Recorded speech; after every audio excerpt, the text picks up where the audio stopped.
Hi, this is Maggie from Design Code Debug Repeat. If you're a beginning programmer, a beginning game programmer, beginning data analyst, a programming teacher, or if you just find this content interesting, please subscribe to the channel. I'll be posting lessons, tips, and other cool programming stuff regularly. And in this video, I'm going to create another code tracing problem. So this is another video that might be of more interest to programming teachers. Now these code tracers, they are courtesy of Cay Horstmann.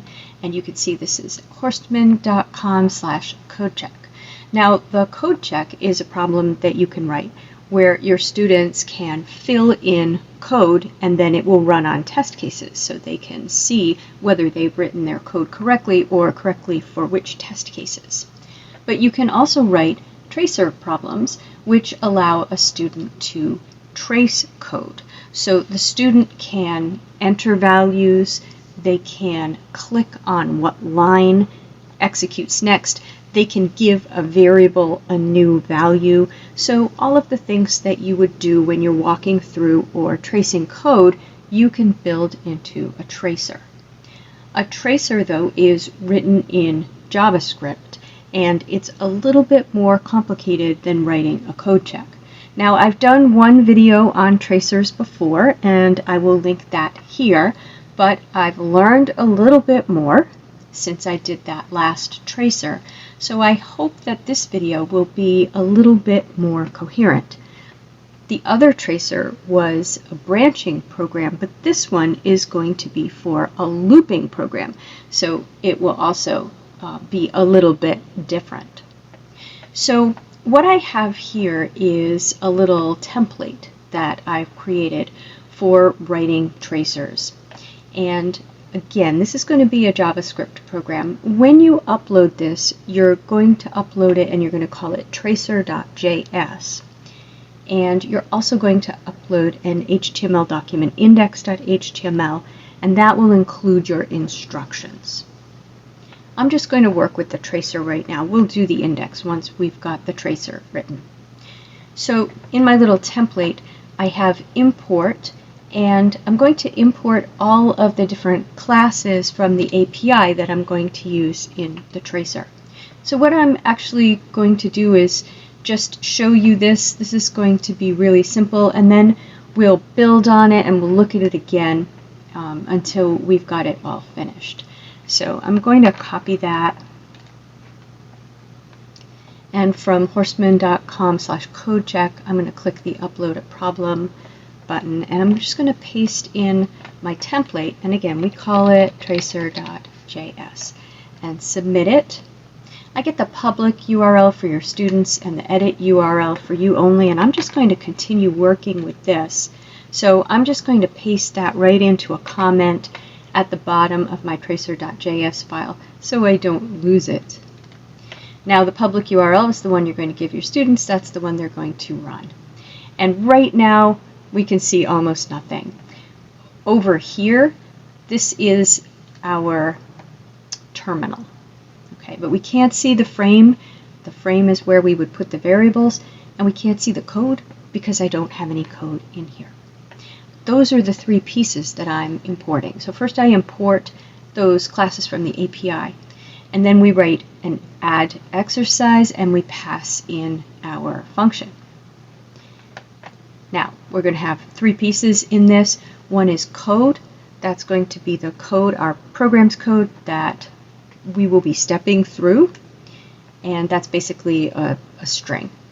And then term is if it is a terminal program, I'm creating a new terminal, and this is going to be a console program.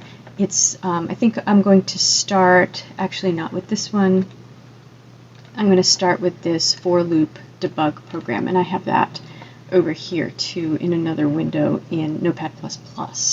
And frame is where our variables are going to go. So underneath creating a new code block, a new terminal, and vars, that's where we'll write our simulation code. Now these first two parameters to sim.add, before I create the new object, that's the location. the upper left of the window is 0, 0. So our code is going to be at the upper left of that window, and then the terminal is going to be to the right of that, but at the top we saw that. And then the frame with the variables will be below the terminal. Haven't quite figured out the coordinate system. I wrote a tracer previously where these were basically lined up, even though the numbers aren't the same. And in my template, I have just a few comments to help me remember the commands for writing a tracer, for accessing the API commands for each of these classes. Now we're going to be working with the code, and we'll be working with it by line number. So that's why I open it over here in Notepad++, because Notepad++ shows us the line numbers. So let's see if we can get the code to show up. So I'm going to copy that, and we paste that in as the argument to the code constructor, and you're going to paste that between these backticks. And I'm going to save this under a new name because it's no longer my template, so I'm just going to pause and do that, and I will come back. Okay, so what I want to do is develop this incrementally, so we'll just, every time we add something, we'll see if our CodeCheck works. So I'm just going to click on the edit URL, and then let's see if we can see the code. All right, so now you can see we have the code on the left and we have our terminal on the right. So far, so good. Okay. All right, now to begin our simulation, we write yield sim.start and we pass in state.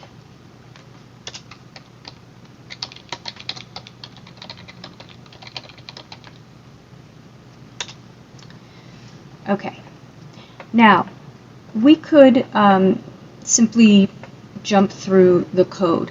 If we want to show the user something, then what we can do is we can write this code in JavaScript over here. And we are going to have to do that in order to write any sort of simulation that they can step through.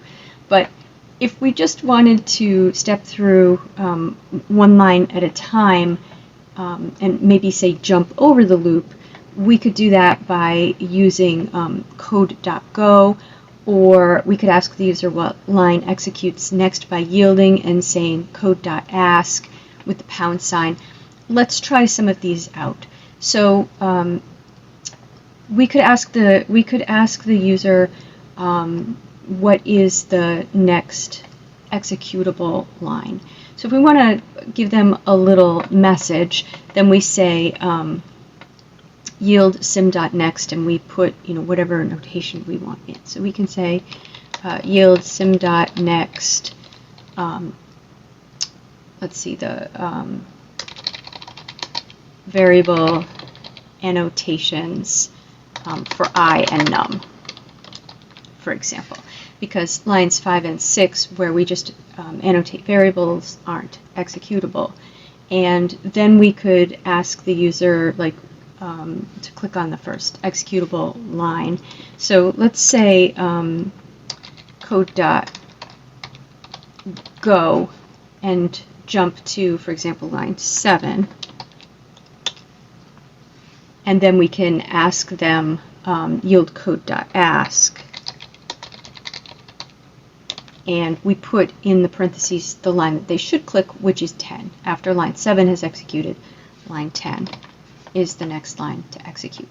Now there's more that we should do here. I just want to show you some of the commands, and then we'll get serious about writing this as a tracer. Okay, so I'm going to copy it again. Click the edit URL, paste it in, and again we want to make sure it's still working. Okay, so press start to begin. variable annotations for I and num. So the user clicks next, and remember that was yield sim.next. Variable annotations for I and num. So next. Okay. And then it jumps down to line 7 with code.go 7.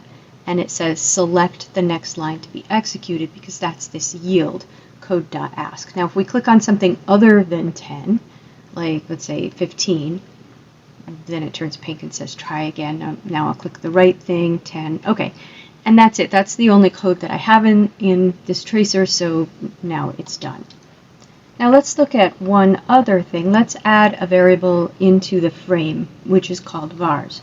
So when we write code.go7, we go to line 7, the variable total gets a value of 0. So we really want to show that to the user in the frame, in the variable section. So we would write vars dot, and we're going to give it obviously the same name that it has in the code, total equals 0. Okay, so we will just, it's just one line, so we'll just add that back into our simulation.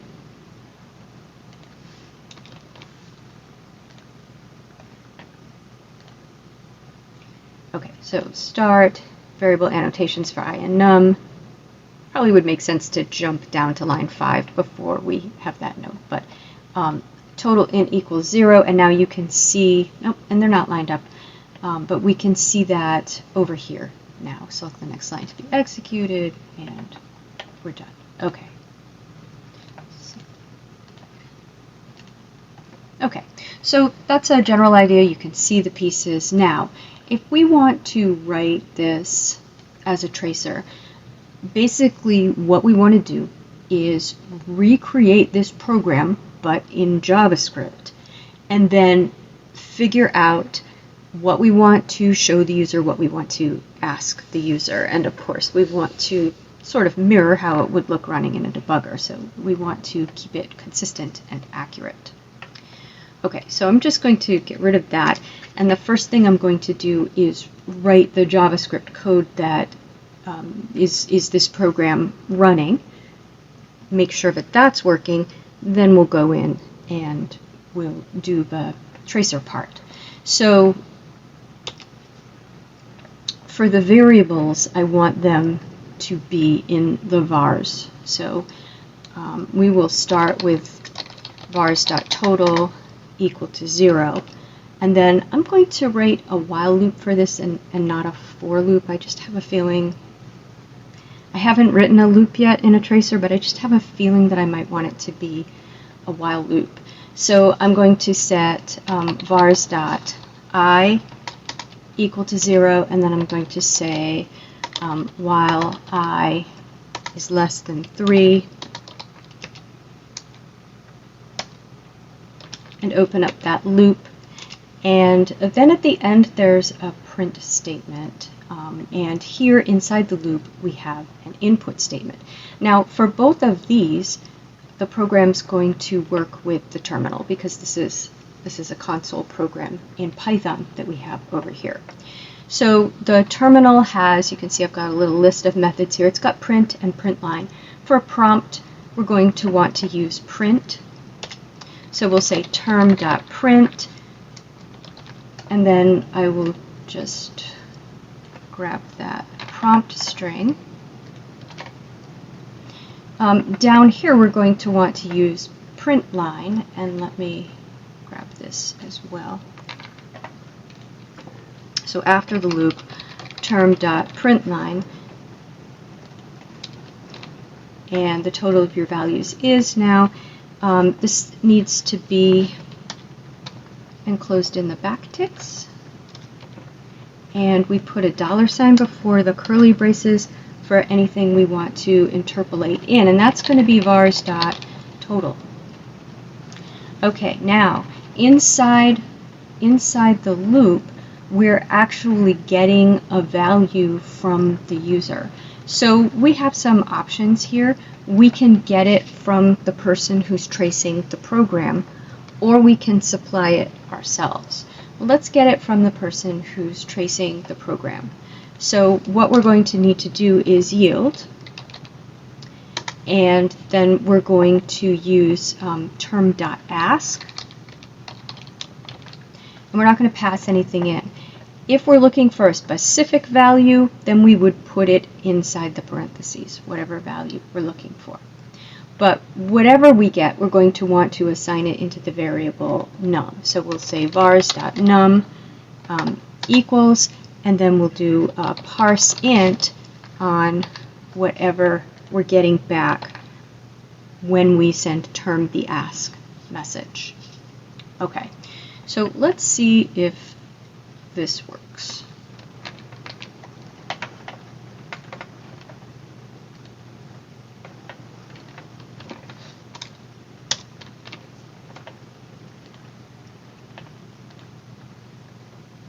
Okay, this is a bad sign. If we see nothing, there is something wrong, some kind of syntax error in what I've written. So let's see if we can figure that out. Okay, so I'm going to pause this and just read over my code and see if I can figure that out, and then I will come back. Okay, immediately saw it. I'm using I here instead of vars.I. Well, I'll say I immediately saw an error.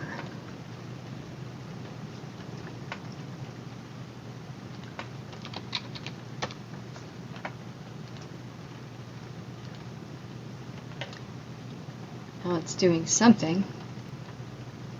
Out of memory. Uh-oh, that doesn't sound good. That sounds like I did something very wrong if we get an out of memory. Okay, well, once again, let me pause and look it over, and I will come back. Okay, so yes, I forgot something very basic, and this is me trying to walk and chew gum at the same time. I'm kind of new to these.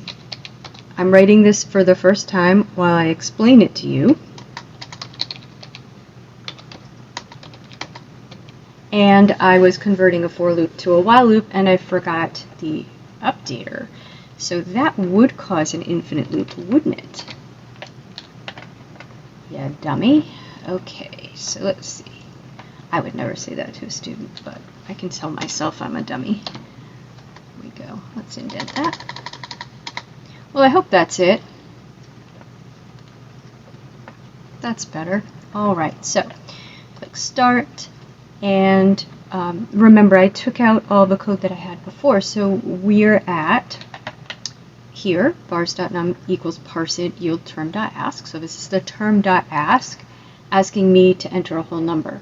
Now, total is 0, but whatever I enter should hopefully get converted to an integer and added to total, and then I should get incremented because I remembered to put that in. And we should keep going. So let's just enter some numbers, okay? And enter new values. Let's do 2, and let's do 3. Okay, and that doesn't look right. Did I forget to add it to total? Yes, I did. Okay, so total never got updated, but I got updated and num got updated. So I forgot more than one thing, but at least the other thing I forgot didn't cause an infinite loop. Okay, so we're going to, let's add that to total. Vars.total, I don't know if, let's try plus equals instead of this equals plus. So vars total plus equals vars.num. And let's go ahead and add that into our tracer code here.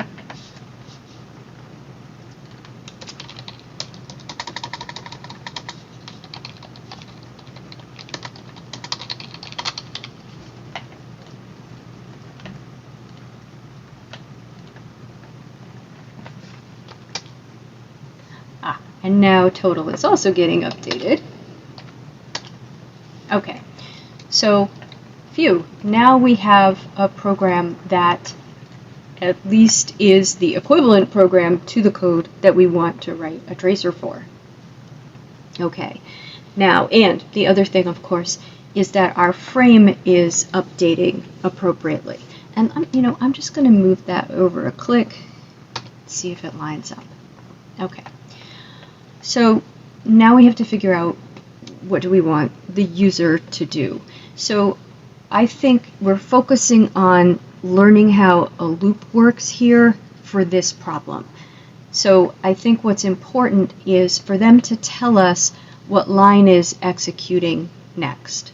So for example, we would want them to know every time that we're going up to the loop header to test, because that's one of the first things, right, that you need to learn when you're learning about loops, is that when the test is true, then we go into the loop body, and after the loop body has executed, we always go back up and execute the test.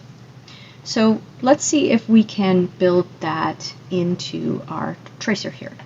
So right now, basically it just jumps to this code. So we could slow that down a little bit by doing a few of these sim.next and just sort of telling them something. Okay, and so we're going to be sort of mixing that in with our code here. So one thing that we can do is put it on the same line as the actual code and separate it with a semicolon. So I could say, I actually think though that I want to jump down to maybe line 5. So I want to say code.go, and I want to go to line 5, and then I want to yield sim.next and say annotate variables. And then here I want to maybe yield sim.next and say initialize the accumulator total to 0. Okay, so let's just take a look at what that looks like and see if that feels like a good pace for this tracer. So I'm going to edit it.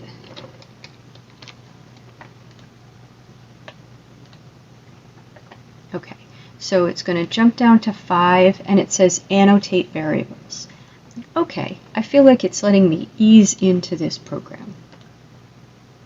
Okay, but now it says initialize the accumulator total to 0, but I feel like we should have gone down to 7 and I didn't do that. So what I want it to do, not vars total 0, I think I want to say code.go 7 and yield sim.next initialize the accumulator total to 0 and then set total to 0. I think that would feel better. So for me, where I'm just learning to write these, I need to run it and make sure that it feels right when it's running. And he has examples of tracers, Cay Horstmann has examples of tracers that you can run to get a sense for what's a good pace and what should they feel like. Okay, so annotate variables. Okay, now it jumps and it says initialize the accumulator total to 0, and when I click next, it has done that. But we're also down to, please enter a whole number. So definitely, we want to do something here, like say, have them click the next line to execute so that they can click on 10. And then I would say, because we are emphasizing the loop structure and flow of control, also have them click on 11, and then they can enter the whole number. And I think that's going to feel a lot more natural. So we're going to ask them what line executes next after we do this. So we set total to 0, but before I is 0, I is really getting that initial value right here on line 10. Let's have them tell us before that. So we're going to say yield code.ask. Okay, so yield code.ask, and the line number is 10. And then I will get that initial value of 0, and then yield code.ask and line 11, and then it will ask them, please enter a whole number. Now, something that I'm not doing right here, which is very shameful, is I'm not commenting my code. And so I think what we want to do is put some comments in here to explain what we're doing. So jump down to first variable annotation and pause for the user to click next,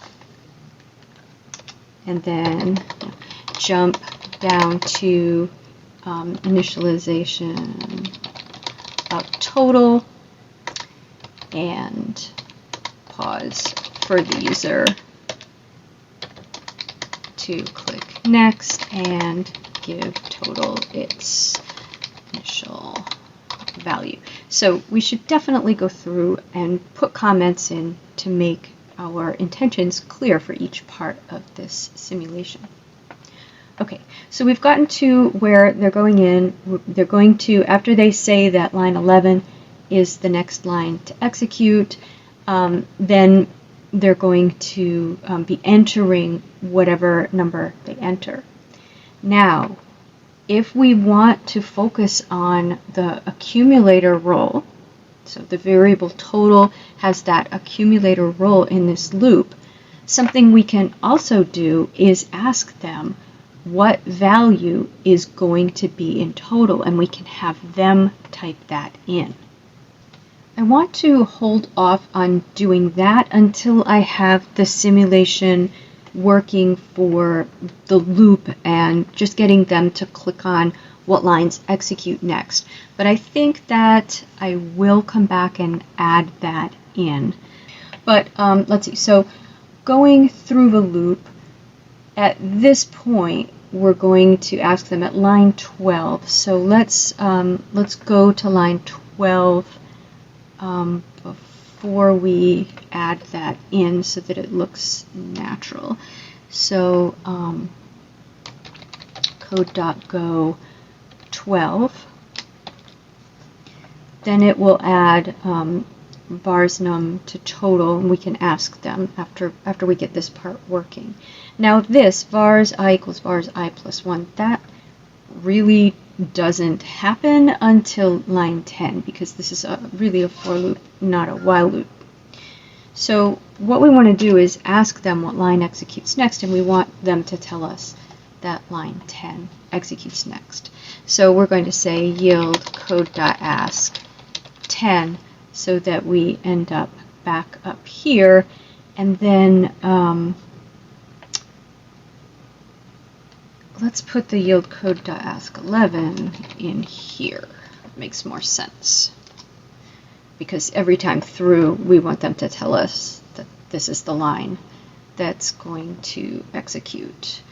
But we also want to ask them when this loop is done executing, and then it's going to be line 15 that executes. Okay, so how is this going to work? The first time before we reach this loop, it's going to say code.ask, so what line executes next? Click on it, and they're going to click on line 10.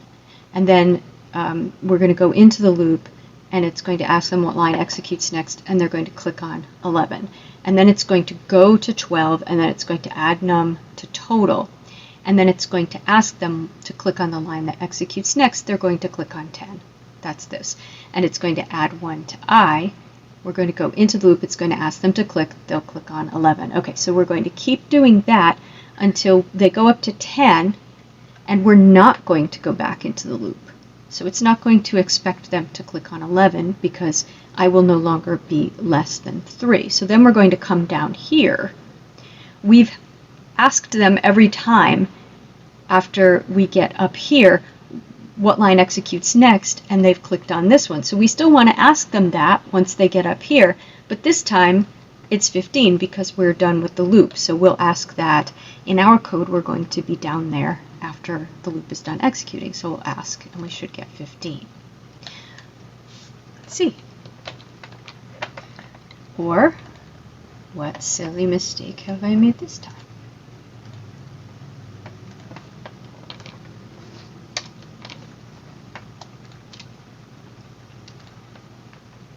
Okay, well, at least it's syntactically correct. It's going to run. Okay, so start, annotate variables, initialize the accumulator total to 0, and we're going to get that over here. Okay, select the next line to be executed. Okay, so for I in range 3, select the next line to be executed. Okay, enter. Let's do 5 this time. Okay, and it added total, and it says select the next line to be executed. Okay.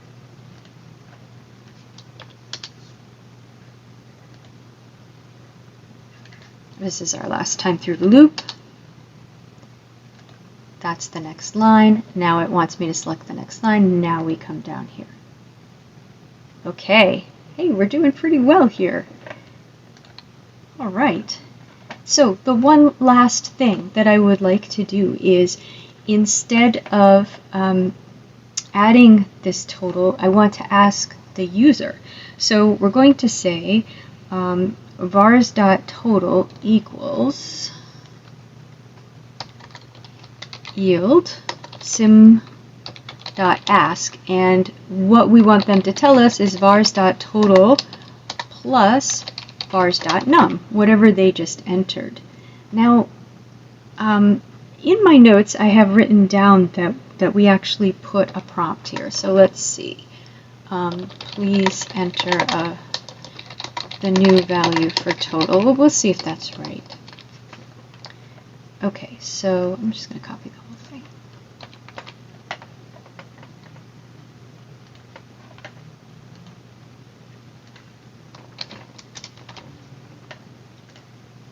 Let's see if that's correct. Okay.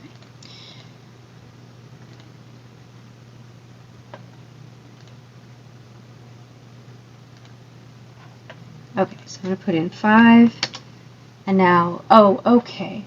I think there's a way to get it so that we put it down here. Okay, but let me put the wrong number in. Let me say 6. Okay, try again. All right, and let me say 5. And excellent. Okay, so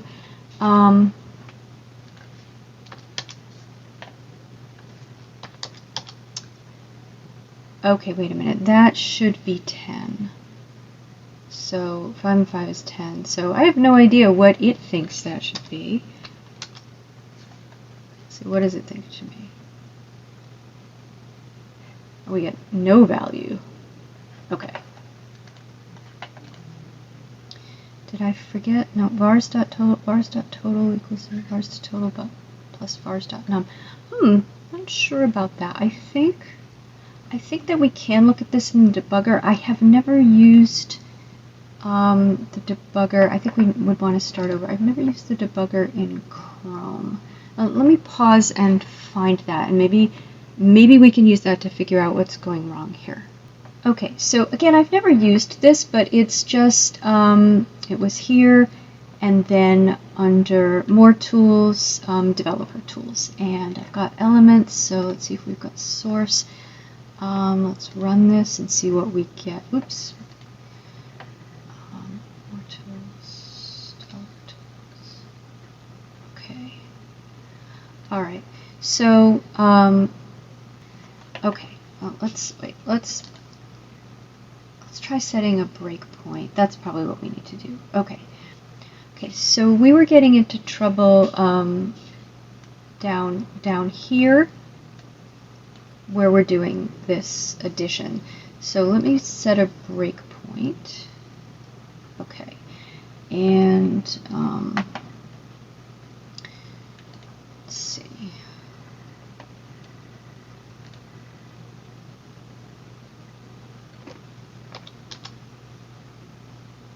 paused in debugger. Okay, now let's see, code sim. So it's our sim, and we want to look for our vars.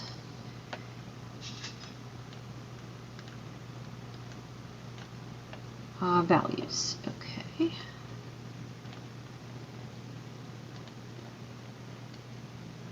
Okay, so we've got I is 0, num is 5, and total is 0. Okay, that looks good so far. And what do we got over here? Is this step over?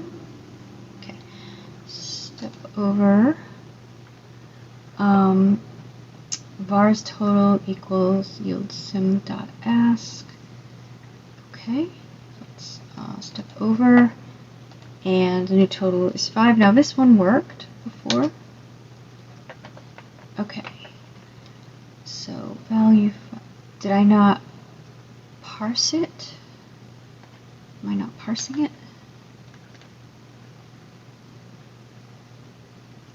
Ah, wait, no, I'm parsing that. Does this have to be parsed? Ooh, is it turning it into a string? Value target frame. Okay, let's see. When we come next, let's just go. Does this run? Resume script, because we'll stop again. Okay. It's like executed. It's like executed. Okay, 5. All right. So the question is, did I need to parse something that I didn't parse because the user's typing in a new value? And so was I storing in vars.total a string instead of an integer? So yes, vars.total is a string. Okay, so hooray for debuggers. So what I need to do is here wrap this in a parse int. So I haven't used this method before. I used the method where the user types it directly into the box, and I don't know if that's, maybe I was getting thought I was getting numbers from the user. I honestly don't remember. I haven't written that many of these, but I think I prefer that method. But I'll have to look through my notes to find how to do that. Okay, so let's see if we do better this time, now that we're parsing that.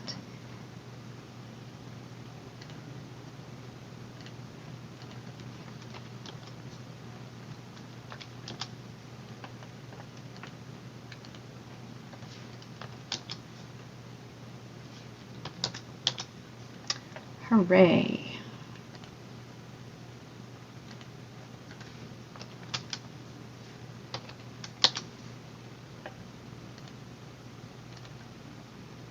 Oops, did I click that one?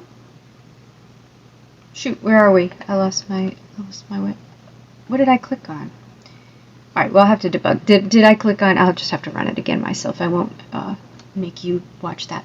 But I must have clicked on 14 instead of 15. Okay. So hopefully you see now a slightly better method of writing these than what I used in the last video. Although I think in the last video I was getting input directly in the vars area instead of up at the top. And I didn't write the HTML file here, but basically you're just going to write a file called index.html and you just put a title on it. That will be the title of the window, and then just give it a paragraph, which is your instructions. That's all you have to do for that, and upload that in addition. So where it says add file, why don't I just, sorry, I can just show you. So you're just gonna quick make an HTML file.